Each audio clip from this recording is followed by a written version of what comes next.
So with that, Professor Yunus, very warm welcome. And you said that you were going to just make a few opening remarks about, indeed, what is on your mind, if not on your desk. Well, thank you for inviting me. That's what I wanted to say. I have come to London with many incarnations.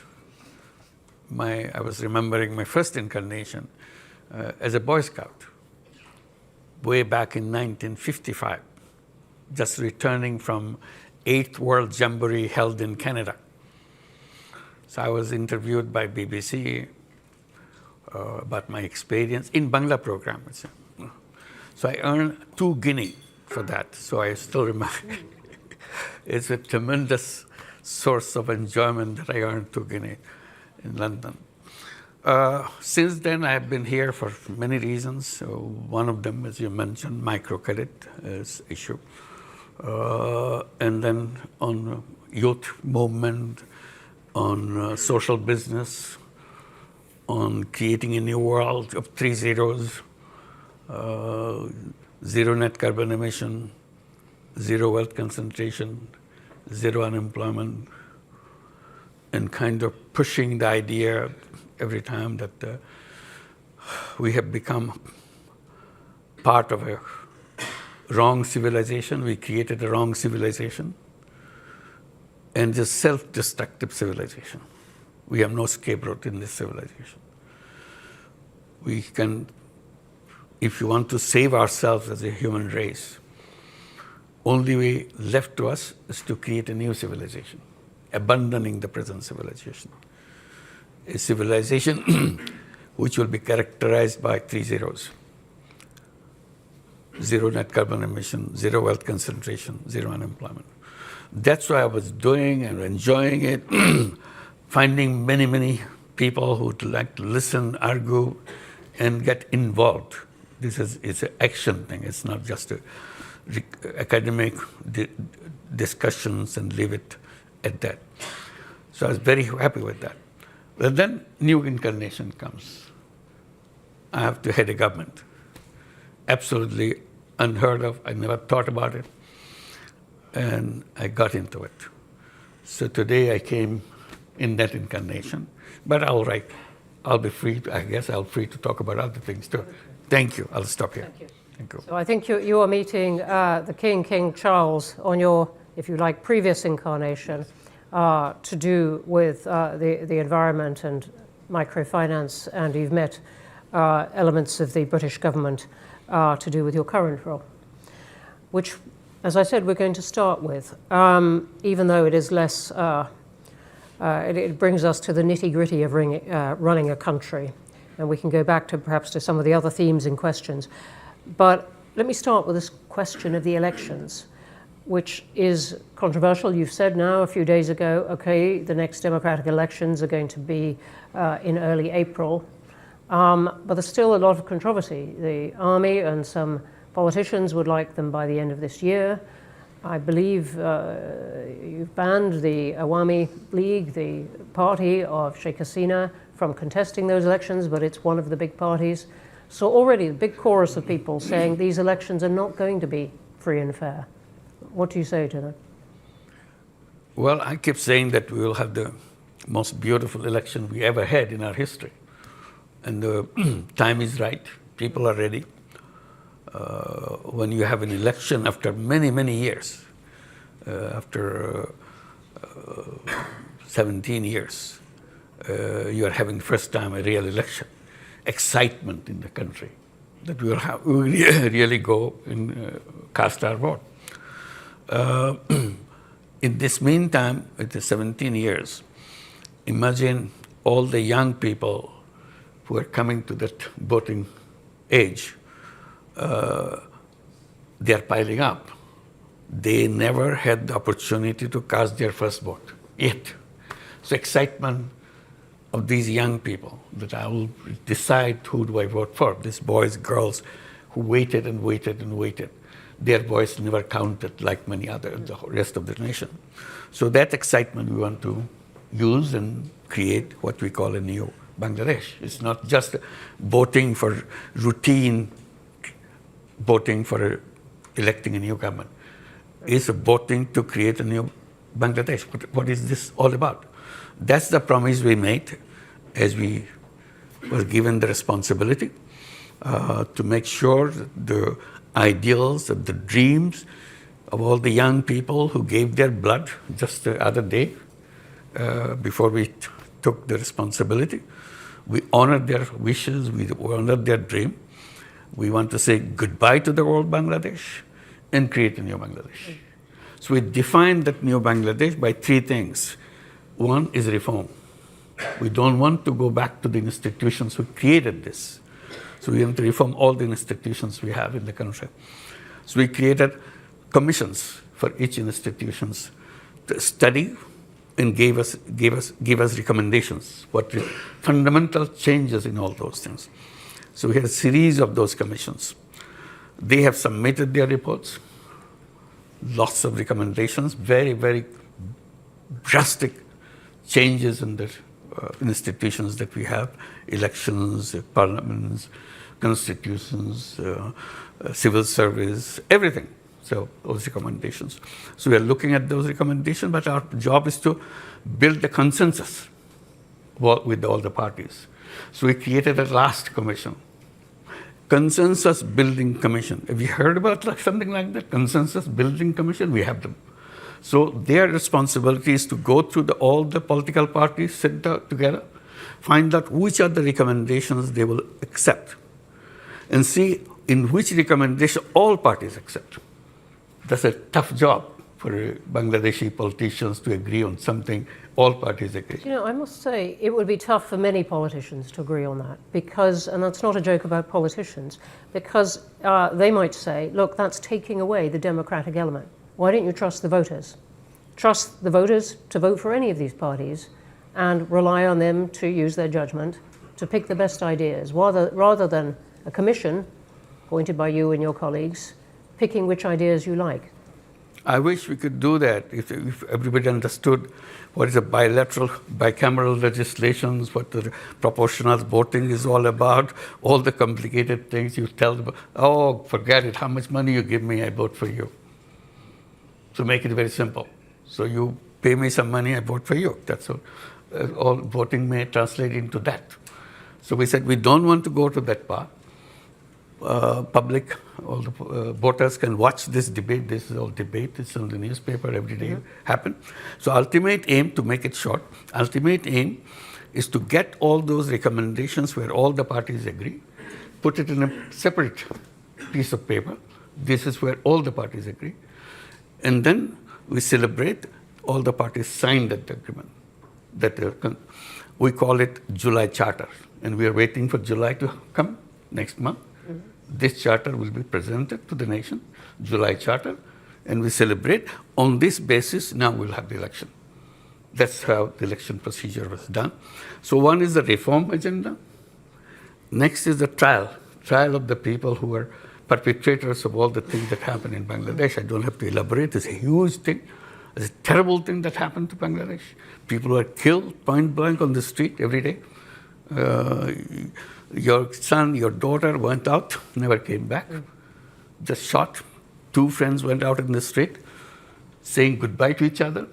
We may not come back. Maybe one of us will come back, another will not come back. We say goodbye to each other. Went out of the street.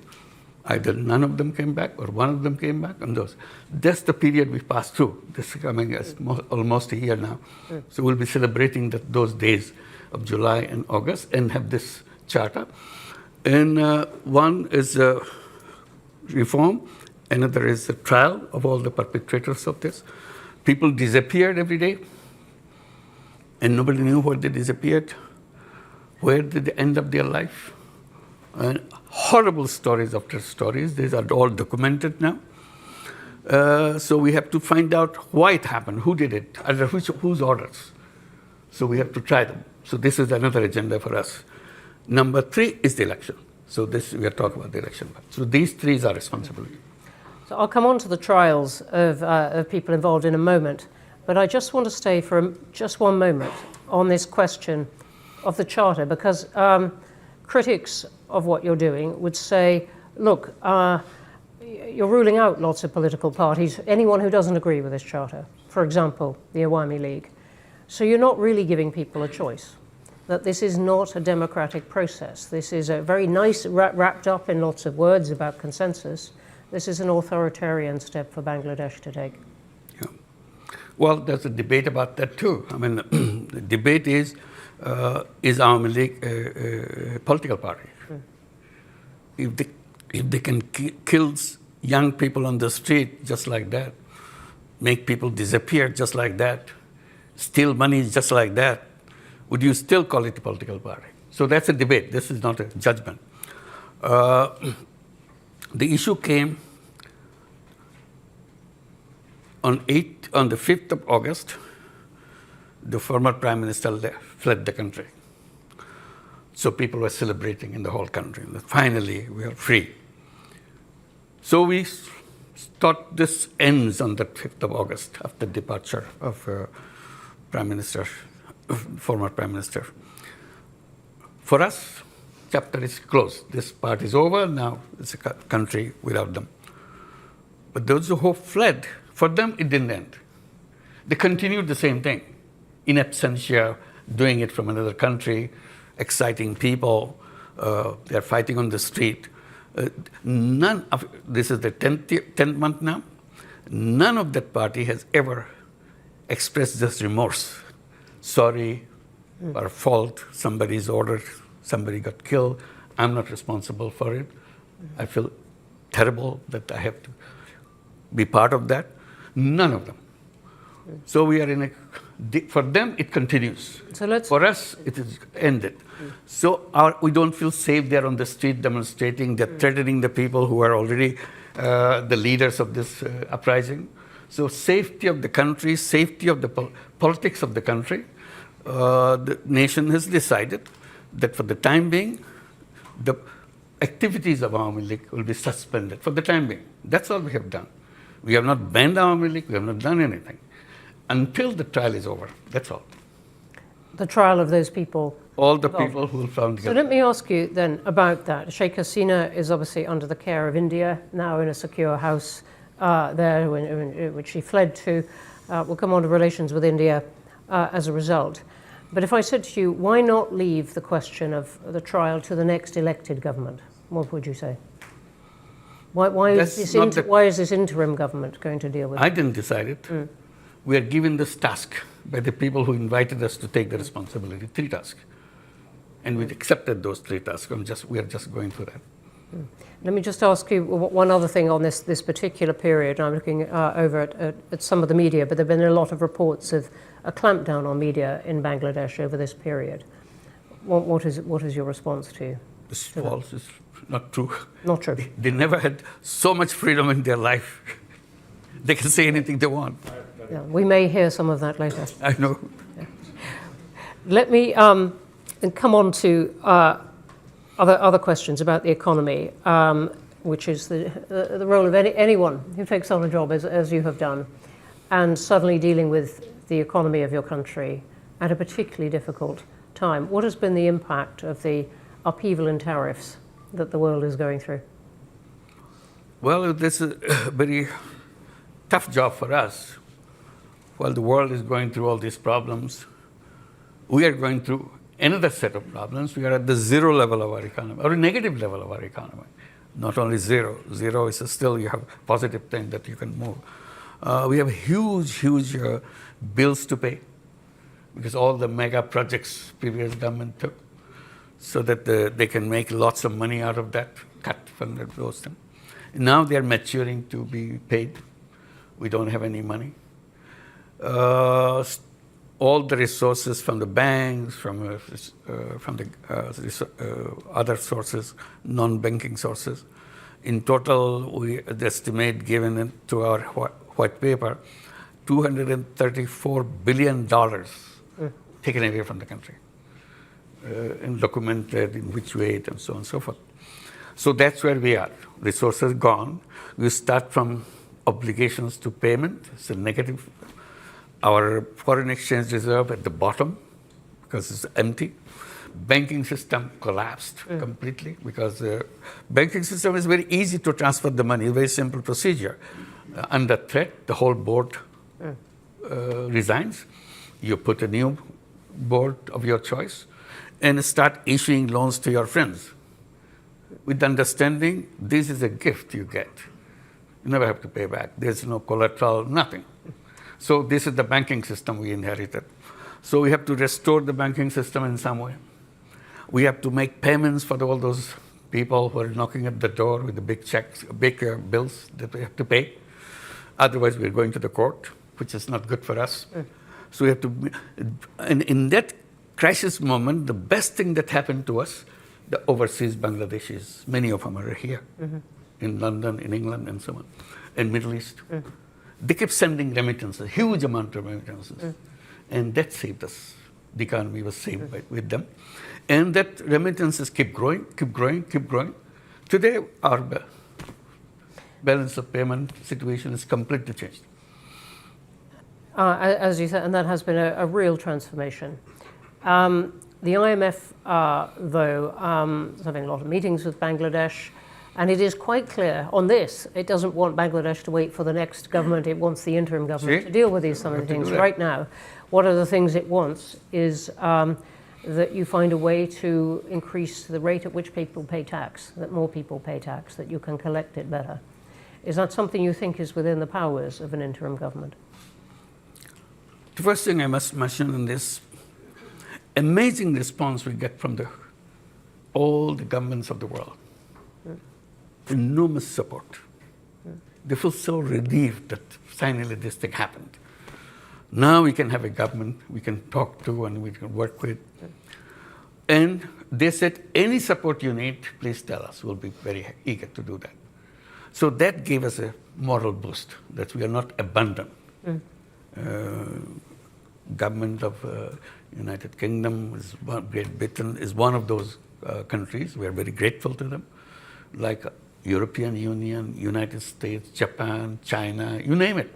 Every single government came with an enormous amount of support.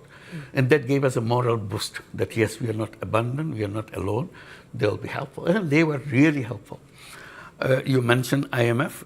Yes, IMF also helpful, World Bank is helpful, all the international agencies. Not everyone uses those adjectives, so I'm telling you, it's a very concrete thing. Yes. The one that IMF came into the picture because the last debate that we had for the final release of the fund, the IMF was controlling and they agreed to give us, that you have to open your foreign exchange rate. It should be left to the market. We are worried about it because so far we are controlling it so that we don't kind of expose ourselves in the drain of all the foreign exchange gone because of the system. So opening this to the market is a real a big decision for us, which we debated, and but the IMF said, no, nothing doing. Unless you do that, we are not releasing our funds. We tried to convince them and explain the danger of it and so on. They said, no, we understand. But we studied, I think you can handle it. So we started saying, are we able to handle this? Let's open it up. Finally say, if they see some positive thing, why aren't we seeing it? So I challenged them. They finally agreed that let's do that. And tell them again, kind of note, in case we get into difficulty, we'll revert. This is just to protect ourselves. IMF says, okay, go ahead. We opened it, nothing happened. Same exchange rate, it's just a little bit, it's normal, it's working. So we are celebrating that finally we see the strength in the economy and so on. So IMF role is very positive. It's not a negative one. It's not trying to push us into trouble because of some principle they're holding on to. It's not like that. We were not willing to jump into the water. They said, come on, you do it. You can make it. And finally we made it. That's it. So we are thankful to IMF. Okay. Let me ask you about relations with India and China, which seem to me to be somewhat in flux. Sheikh Hasina's government was very close in a way to India. Now she's there. Relations with India perhaps a bit less cool, a bit cooler between your team and Delhi now. Perhaps a little bit warmer on China now. What is your account of this and what you are trying to do in foreign policy now? We are reaching out to everybody. As I said, all the governments of the world have been extremely supportive. So we're very thankful. We're trying to build up further relationship. We're asking for the help that never gave before. They were not existing before. So we said, let's do that. One of the things we're saying, corruption. Bangladesh is just deep into corruption. Everything is, system is corrupt, people are corrupt. So how to clean it up? What kind of changes we have to make the government clean with enormous corruption? So we say if there is a formula, there is a policy, there is a way to do that.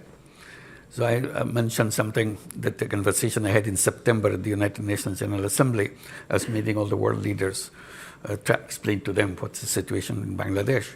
So I was meeting Ursula von der Leyen at the European Union. So among many issues discussed, I said finally about the corruption. I don't know how to get out of this. Is there any way, is there any recommendations you make that we can follow? So she gave a big smile. She said, you know what? We are coming from worse than that. The European Union coming from the worst of the corruption that we are facing. I said, yes, many of our countries were trying to join the European Union. We're just all over corrupt, everything. You never heard of those kind of corruptions in your life, that they had it. So we have to install a system of cleansing them up, cleaning it up, washing them off, so that they can be clean as everybody else and join. Once they're clean, then we take. So we learned everything how to make it happen. So how? Because some of the pressure was put on those countries, and not with perfect effect, but it was put on those countries because they so much wanted to join the European Union. Right. So what is the pressure on Bangladesh politics and society to clean up? It is a historical moment for us. If you can't do it now, we'll never do it. So we made us sure that this is the time. The history has given a window. We can do things which no government can do. Because all governments are partisan, have far supporters to take. We have nothing to do with that. We have nobody that I will be waiting for getting his vote for me to come back again. We are going. That's very clear. So we have the moral strength. As the interim government? Absolutely. Yeah. Interim government is a historical opportunity. It's an amazing opportunity. How in the short year, the 9-10 months that you've got, how are you going? And I'm interested. Chatham House has done a lot of work on corruption. Our most recent big project in Nigeria, but it's a problem that many countries have. I'm just interested in what you are trying to do. Just want to give one example. Yeah. You need a passport. You have to go to the passport office, apply, and somebody will show up. You applied for a passport. If you go this way, it will take years. You'll never get it. You make a deal with me, give me X amount of money. I'll deliver it at your home. The guy is a representative of the officer who issues the passport. So everything that you see outside, all the norms, rules, procedures, now implemented not by the government officials, by their representatives who split the money that they earn. So what we said, from now on, we'll deliver passport online. And people were very happy that, okay, you can issue passport online. They go there to get this or try it at home. It doesn't work. What happened? Server is down. Somebody's manipulating. It's really interesting. I mean, several countries are finding a way to use technology to cut out the person behind the desk. Very helpful. Yeah. So what we did, we started this, started creating some kiosks. Government Service Center. We don't say government. Bangladesh Service Center.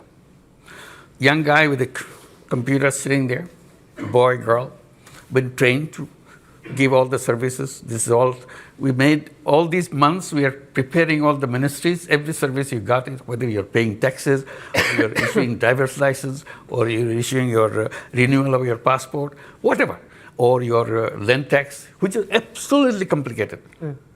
They can make as complicated as they could. So now everything has to be delivered online. So we trained these young people. Just started last month, this kiosk. And you come, there's a price list. If your passport, so many days, this month. It's so many days. And we deliver home. Not all, you give your message, you come and pick it up. That's it. So we have 3 centers now. Within next month, we'll expand to several more. Gradually add to several more. And we are challenging every ministry. How many services you are ready to provide online? They said, we have 5, we have 10, we have 15. Okay, whatever you give it to them. Train them. If they have difficulty, we'll have a meeting together. Why you are having difficulty? Maybe technological will solve that problem. It's our job. I said, the task of the interim government, by the time they leave the government, all these services will be available to people, and all the ladies at home in the villages, women, housewives, they will be delivering these services. We'll train them, they will deliver it. They don't have to come to the city to do that. Wherever you are, you have the computer, you have the everything. Or the phone, yeah. So this is the journey that we want to complete. All right. So thank you for that detail, which is very inspiring. I want to jump to a vision of something much more difficult, which is the Rohingya. Hundreds of thousands of them in the camps. What is going to happen? Well, that's the question I raised as we came to the responsibility. Rohingya is mentioned. Only time they mention who is paying for their food, who is paying for their education of the kids, that's about it. I said, then what? No question. Nobody's answering that question. There are international organizations helping this. I said, the question must be answered when they're going to go back. What is their future? That question was never discussed. I said, I want to discuss that. I want to raise that. So we went to the United Nations General Assembly. I had a special meeting. All the donor countries were helping the Rohingya issue and raised this issue. Do you have a map, road map, when they want to go back? Oh, no, we have not done that. I said, please do that. Because unless, even if it's 10 years, 20 years now, have a date. And we know 1 year less now, another year gone, and we go there. So we are working very hard to make sure that we can repatriate those people to go back. In the meantime, we have problems. U.S. government stopped all the money. USAID money suddenly disappeared. And what used to be $12 a month per person for food, suddenly that $12 disappeared. Somebody said, okay, we can accommodate for 2 months for $6 a month. I said, okay, $6 months. Now it's $3 a month. What do you do with the $3 a month for whole food for a family, for a person or something? So we're going through that process now. So organizing, again, going back to the world community, said, look, you asked us to host them. We are hosting them. But the responsibility of maintaining them, you took yourself. So please don't create a problem. Who are you talking to in that? Who do you really have in your sights that you would like help from? There's a whole group of countries who are with us, who was connected with the Rohingya thing. We have meetings with them. Is the UK one of those? Of course, it's a very important one. Not only one of those. The UK is a very important supporter of the whole thing, even now, in this crisis period.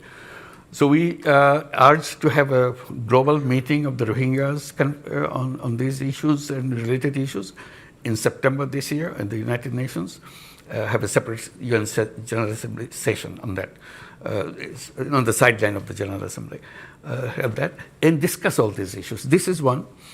In the meantime, political changes happening in Myanmar. Rakhine State is taken over by Arakan Army, which is all the hub of the Rohingya population. They have a new push of the Rohingyas pushing into Bangladesh. We started with 1.2 million Rohingyas. Now it's another 200,000 coming in from the other side because of the things that are happening on the other side. So increase. And the most dangerous thing that I felt, and I started raising that, I said, when they came, Rohingyas came to Bangladesh, they came with their kids. They didn't leave their kids. Some of the 2-month-old, some of the 2 years old, some of the 5 years old. I said, 7 years are gone. The 5-year-old became 12-year-old, and so on. And each year, there are 35,000 children are born. So they are growing up too. So we have a whole new young generation coming up. And they have no hope. They don't know who they are, what they are supposed to be doing. It's a prison that they live in, but they have the they have the mobile phone. They see everything in the world. So they see, what is our future? I said, these will be very angry young people growing up.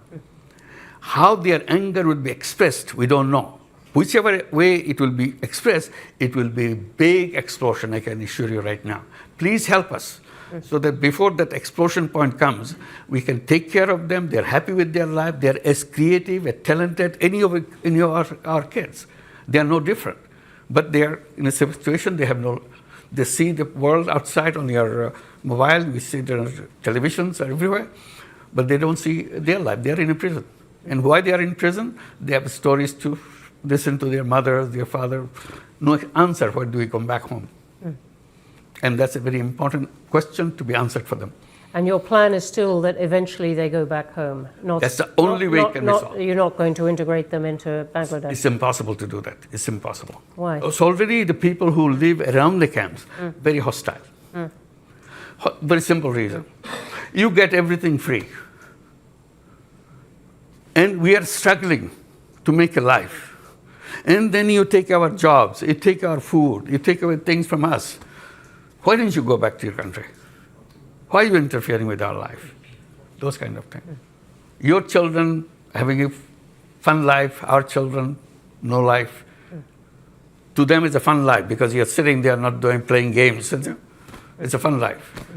Our children is working hard, but no life. So that will spread. The moment you say that, you promise that they will go back. The government promised that they will go back, and they know that. Now, to say that they will stay with us, who are they?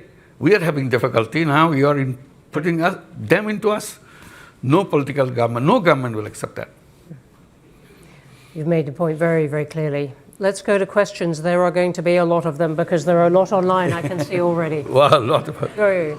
Hands up everywhere. Can I take the first opportunity? Who is speaking? Me. I'm going to go to the woman here in the front. Okay. And then we're going to go one at a time. I'm going to take a couple here. I will come to you. And I will get the people in the back as well. Thank you for the opportunity to question you.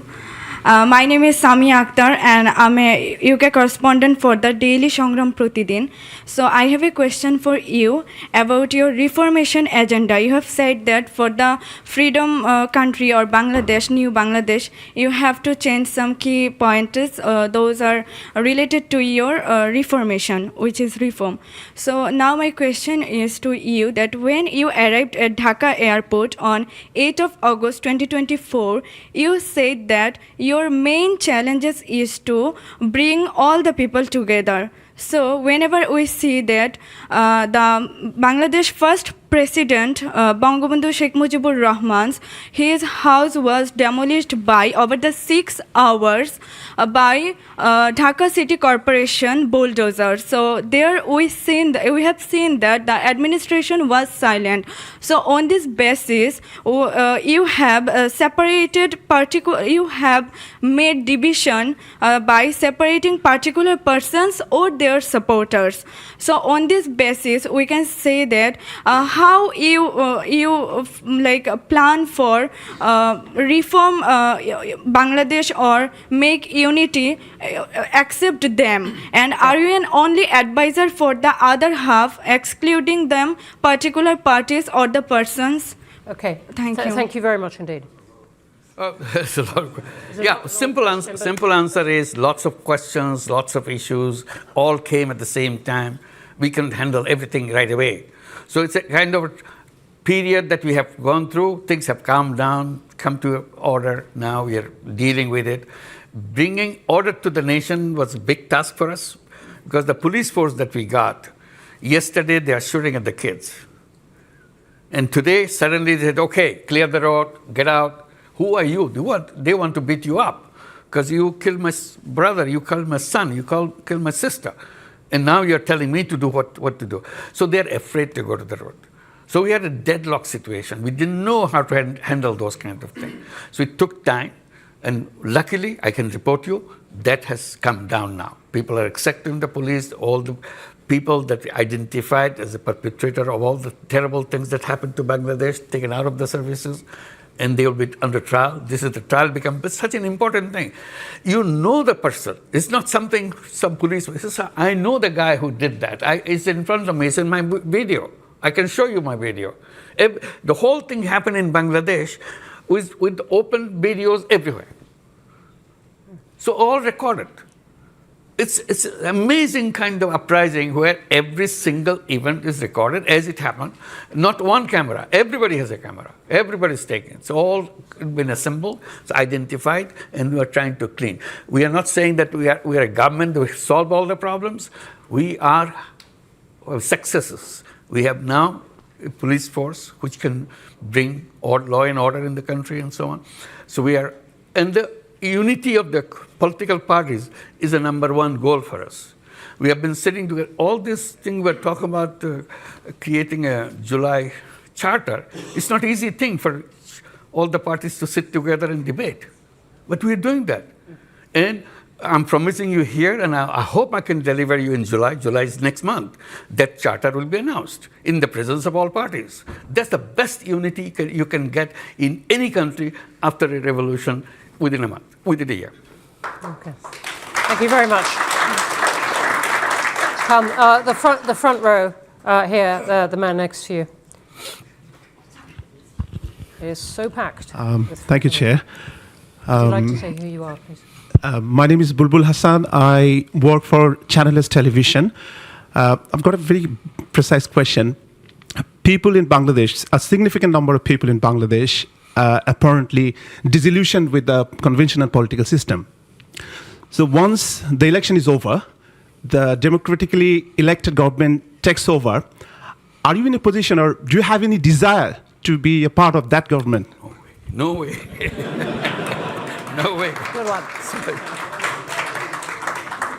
I think none of our cabinet members would like to do that, not only me. So our job is to make sure the transition is managed well and people are happy when we hand over power to the elected government. So we want to make sure election is right. That's a very critical factor for us.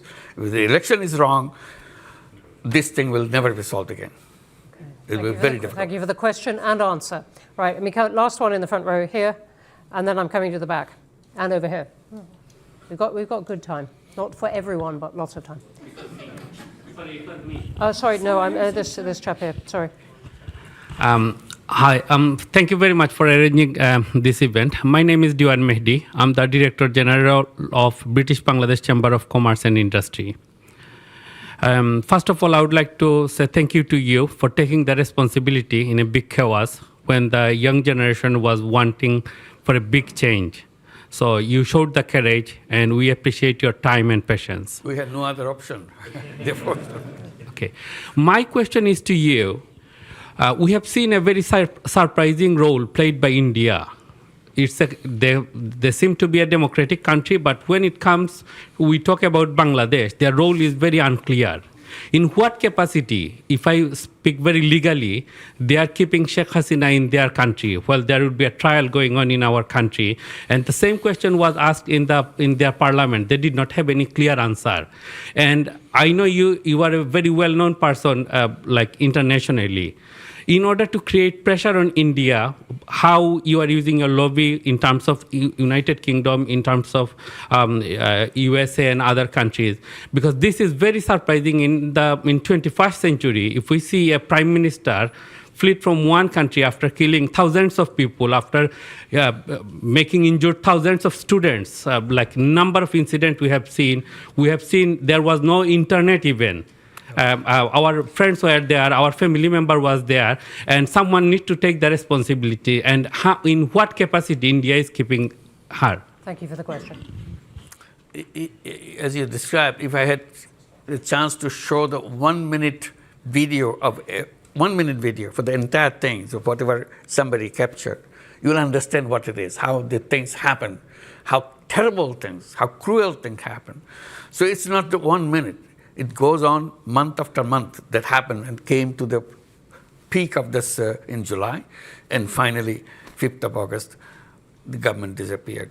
So all this anger is in there, and the whole anger and everything is now transferred in India because she, the Prime Minister, went there and started, not only she's living there, the problem is, when I had a chance to talk to Prime Minister Modi, I just simply said, you want to host her? I cannot force you to abandon that policy, but please help us in making sure she doesn't speak to Bangladeshi people the way she is doing. She announces on such and such day, at such and such hour, she will speak. And the whole Bangladesh get very angry. That why is she speaking? Why is she keeping this whole anger thing inside of us now? And is India doing what you asked? No. Modi's answer, I quote, he said, it's a social media, we cannot control it. What can you say? It's an explosive situation. You can't just walk away by saying it's a social media. So this is what is still going on. May I ask you, I believe in technical terms, Yeah. you've written an informal, an unsigned diplomatic note Yes. to India Yes, we did. asking for her extradition. Absolutely. And they've noted that it has arrived. But does that mean, in a sense, you're leaving it to the next government? This will continue. I mean, this Yeah, is. but it is- now, it is in the not meantime, the- another stage has come. Yeah. That I just want to add. Now there's a case. The International Criminal Tribunal has started the trial process. They send notices to Hasina for all the crimes she has committed. Part of the crimes. There's so many other crimes coming up. So they have to respond to that notice. This is a legal notice now. So we have to go to the Interpol and all the other things that happen through that. This is the process that we are following. We want it to be very legal, very proper. We don't want to make sure that we do something out of anger or something. We want to build the best of relationship with India. It's our neighbor. We don't want to have any kind of basic problem with them. But somehow things go wrong every time, because of all the fake news coming from the Indian press. And many people say it has connections with the policymakers on the top and so on. So this is what makes Bangladesh very jittery, very, very angry. We try to get over this anger, but the whole barrage of things keep happening on the cyberspace. We can't just get away from that. Even if I try to peaceful, suddenly they say something, do something, anger comes back. Okay. So this is our now big task to make sure that we can have at least a peaceful life to go on with our life, to create the life that we are dreaming about. Okay, thank you. I'm going to take two now who've been very energetic right by the wall. Yep, you. And then I'm going to take the one who has been, yes, you, who is going like that. Right at the back. Yep, you. Pointing at your own head. Yep. Thank you, Professor Yunus. My name is Nazimuddin. I'm the chairman of Chattogram Samiti, UK. I was born just 2 miles away from your birthplace. Okay. So with that disclaimer, I wanted to ask a question to you. Will you seize this opportunity, this moment, to break free from fascist structure and system, and then allow the people to vote for the reforms that you are taking and embed that reform into a constitution, and through referendum allow people to vote for it? As far as I'm aware, about 20,000 comments that I read on social media, 95% people support your reforms. We don't want to be hostage to political parties. Why don't you just go back directly to civic societies and the people and allow them to vote whether they would like to go ahead and change Bangladesh for the future and make it a real tiger for the world economy. Thank you. Thank you. I want to be clear. Are you asking for a vote on the charter? Absolutely. What Yeah. I'm asking is that July Charter, of course, will be a legally binding agreement. Yep. But in order to sustain that reform, it needs to be structurally built in within Constitution. You'd like a vote on that? Yeah, we heard about that, about having a kind of referendum on the issues that we have. There are so many complicated issues. The argument is referendum will be meaningless because most of the people don't even understand what you're voting for. So people will laugh at it, that it doesn't make any sense. So it's the politicians representing the people, all parties. They are involved in all these political issues and all the national issues, and they're supposed to understand, they're supposed to debate.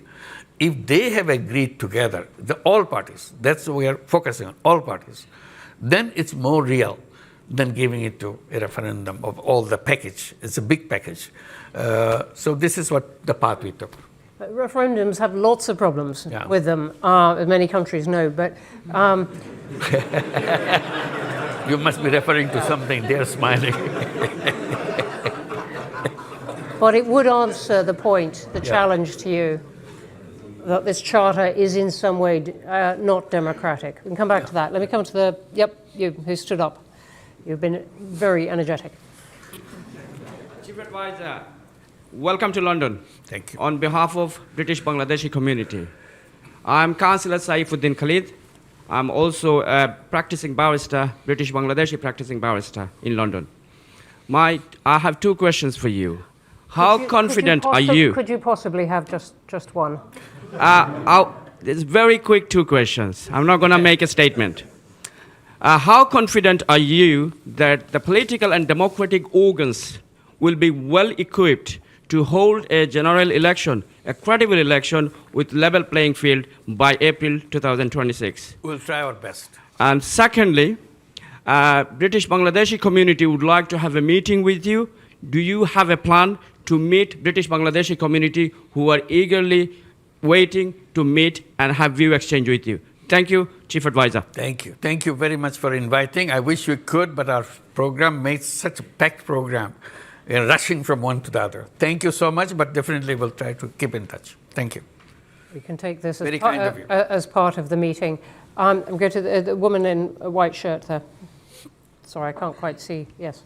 Thank you. Hello. Professor, my name is Dr. Zoe Mandage, and I'm very, very interested in Bangladesh and especially the young generation, the generation which stood up for justice. And this is a role model for all of us. My question is that with the new technology such as AI, what can be done? What is in your policies and support you're giving to that 10 million student who rose in terms of, having a hope for future, getting a foot place in the market, in the global market for future and for jobs? And there are obviously countries around you that are running special AI programs. Is there anything that we can do to help and support the students especially? Thank you. Definitely. Thank you. Thank you for your offer. It's a very important offer. We want to be supportive of the young people as much as we can. And I try to bring to the notice of the world and notice of people in Bangladesh. Bangladesh is a very unique country. It's the 8th most populous country in the world. Don't forget that. It's a huge number of people in that country, 180 million people, in a very tiny space. The most important part of that is not about the density of the population, is about the age of the population. Half the population of that 180 million, 90 million people, is under the age of 26 and younger. So this is a unique feature of Bangladesh, where many countries getting older and older, they don't have people to work in these countries. Bangladesh is getting younger and younger, and young population everywhere, and very talented young people, not just young people, very talented, very creative young people. I get goosebumps when I think about this. This is more than gold mine. You can do anything in the world with this young population, only if we can run our country right. Because this is needed not for Bangladesh, it's needed for the whole world. I was recently visiting Japan. Amazing thing, request they're making. Please send your young people to Japan. We want to take as many as you can send. So we signed 2 agreements in this trip to send 100,000 young people to go and work in Japan.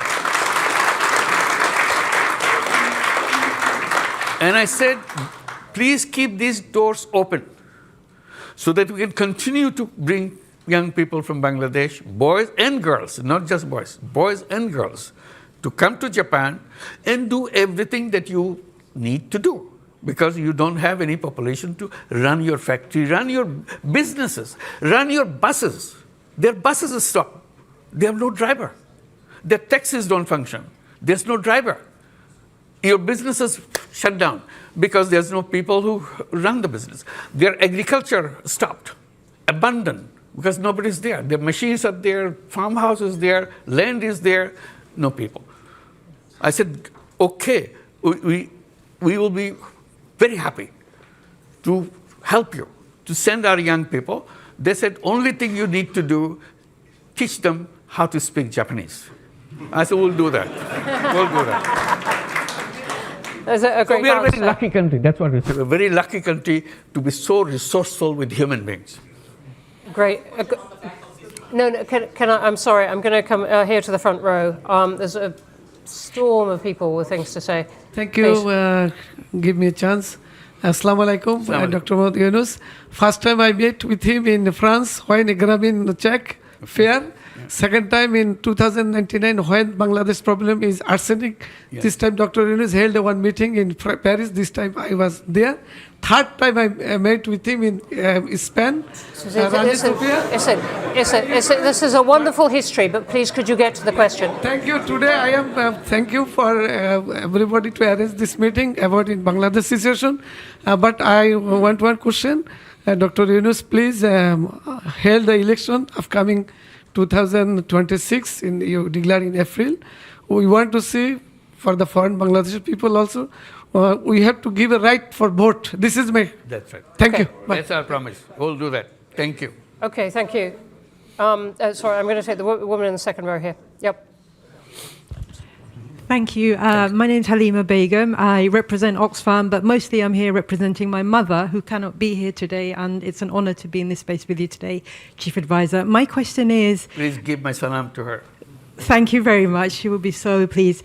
The question really I have is how much security can you offer to the protection of women's rights and gender? Because often when we see challenges around democracy, it's women who are then exposed. And as we know, the rollback of gender is quite a significant concern at the moment. Thank you. Thank you very Thank much. you. There are not so many women We had in the this Women audience here Commission, today, so thank you for the question. Very bold recommendations. Women are outspoken. There are many members in our cabinet represent them, women cabinet members. So the status-wise, we are doing the best possible way. We are not perfect. Definitely Bangladesh has lots of difficulties in getting all the rights established in an open and fair way. But government is committed to establish them. That's all we can assure you. Thank you. Thank you. And the woman here in green on the aisle. No, sorry. I'm so sorry. It was a very good beginning. Let me see if we can get you in. Let me see if we can get you in as well. Yeah. Thank you very much. Thank you. It's on. Your Excellency, welcome to London. My name is Zamira Kanapyanova. I work for Chevron. So we are one of your largest investors. We've been partnering with your country for over 30 years. My question is, what actions your government is taking to attract foreign direct investments into Bangladesh and specifically into the energy sector? Thank you. We are very, very active on that. We have been holding summits of investors, and Chevron is a participant on that. We're inviting many other companies to come and invest. And we are promising them something very important, that you don't have to come and invest here just to sell your things to Bangladesh. Bangladesh is offering itself to be the production hub for the world, not just for Bangladesh. So we provide young people that are ready to work for you, and we provide all other facilities so that you can plug and play situation. You bring your factory, produce it, and sell it to the world. In return, also, we are promising that we will build our port facilities in a world-class way so that you don't have any difficulty in bringing things to Bangladesh and sending out your products that you have produced here. So that's how we are bringing the investors, not only for Bangladesh, we also keep reminding them.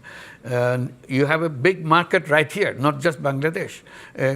You can produce to Bangladesh. We have all the communication things we'll fix it up to deliver it to Nepal. Nepal is a country that cannot access to the ocean.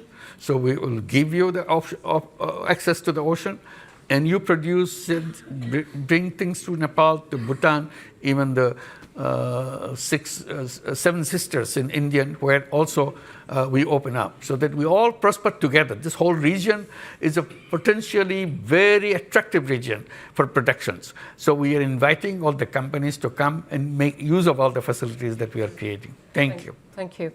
And I'm going to take a couple of questions from online. There are brilliant questions online, particularly about the election process. I think we've covered it as much as we can in the time, but thank you for the questions. Let me take a pair of questions which are on the Bangladeshi community in the UK. One from Animoy Chowdhury saying, Your Excellency, Bangladeshis living in the UK are sometimes regarded as a disadvantaged community in comparison to others. What advice would you offer to help shape a more prosperous future for them? And then there's one from Katie Dominy saying, what would you like the British Bengali community to do to help Bangladesh? Absolutely. This is an opportunity of lifetime. That you are here, you are lucky that you have access to so many knowledge and success and services and resources. Please bring it to make changes happen in Bangladesh. This is the time for Bangladesh to change fundamentally, not just a touch and go kind of thing. It's fundamental changes Bangladesh is waiting.